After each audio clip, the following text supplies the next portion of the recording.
Enzo Fernandez to Chelsea, here we go. Yes, people, I thought it. And Chelsea have actually secured Enzo Fernandez on deadline day in the final hours, according to Fabrizio Romano.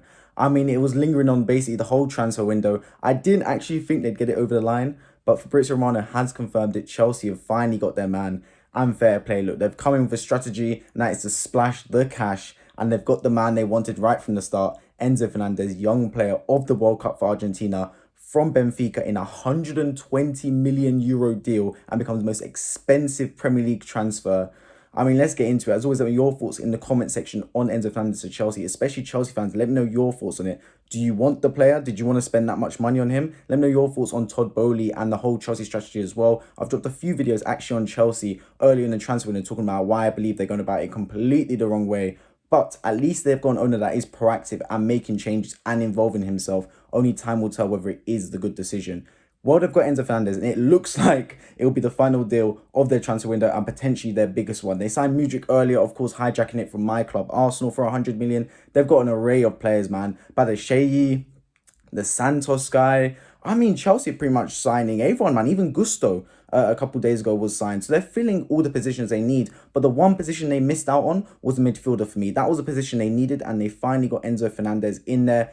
And is 120 million overpay? 100 million%, 120 million is an overpay for this man. You know it is, because Chelsea were the only team in for him. You don't have a player that just one young player of the World Cup and was absolutely brilliant in that Argentina side that won that World Cup, and no one's sniffing around for him. There's a reason no team was looking at him, the likes of the Real Madrids, the Barcelonas, the Man Cities, the Liverpools. It's because of his price tag. Everyone knew he's not 120 million. Even in this inflated market, the player's worth 60, 70 million max. He hasn't been tearing it up for Benfica. He had one good World Cup, to be honest, and now Chelsea are the only club that are really in for him. And Benfica, fair play, they held out for as long as they could, and they got their money's worth, man. Because if this player was targeted at around 60, 70 million, I don't think Chelsea would have got him, because I think teams like Real Madrid would have been in there first, Barcelona potentially, Bayern Munich, Liverpool, Man City, etc. They will be targeting that player at that amount.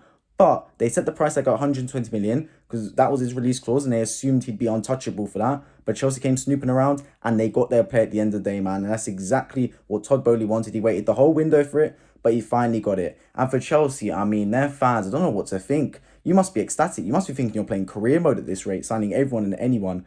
If Chelsea don't win the Premier League in the next 2 to 3 seasons, it could be one of the biggest flops in Premier League history. I mean, they are assembling a super squad. Money, it doesn't exist for Chelsea Football Club. It's a fugazi, it's an illusion. They've got an unlimited transfer budget. Blowing 300 million in one window is unheard of, let alone a January transfer window. In a January transfer window, you barely spend 50 million as a club. If you spend 50 million in a January transfer window, you've done a good job. You've made good business. But to spend 300 million in one window is crazy. Dropping 100 million on 2 separate players in the same window in Mudryk and Enzo Fernandez now is crazy for Chelsea Football Club.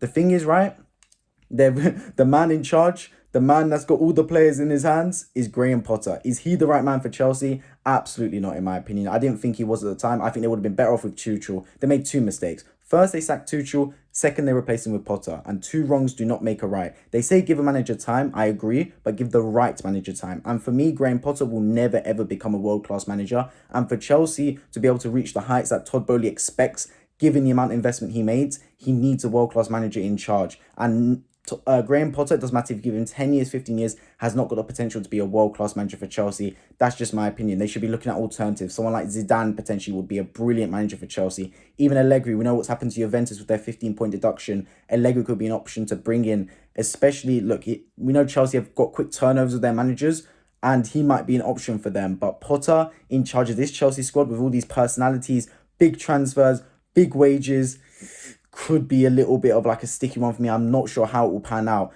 This club needs to make Champions League, basically. You've spent this much money, it could go a bit pear-shaped if they miss out on all of Europe, let alone just miss out on the Champions League. I mean, they need to recoup the money somehow, some way, and I don't know if they'll be able to if they don't make it into the elite of European football. Another point, the fact is, how are they dodging this FFP thing? Because financial fair play, we know it exists. UEFA have been pushing it. And we know they've got into trouble in the past, especially when they were given a transfer ban. And we know Man City were in trouble earlier, but they managed to get away with it. Well, FFP is the biggest joke thing ever going, man. I don't think anyone has actually fully been caught out by FFP properly. Because what it is, right, is if they're willing to spend 120 million on Enzo Fernandez, 100 million on Mudryk, you tell me they can't spend 10 million on the best lawyer on planet Earth.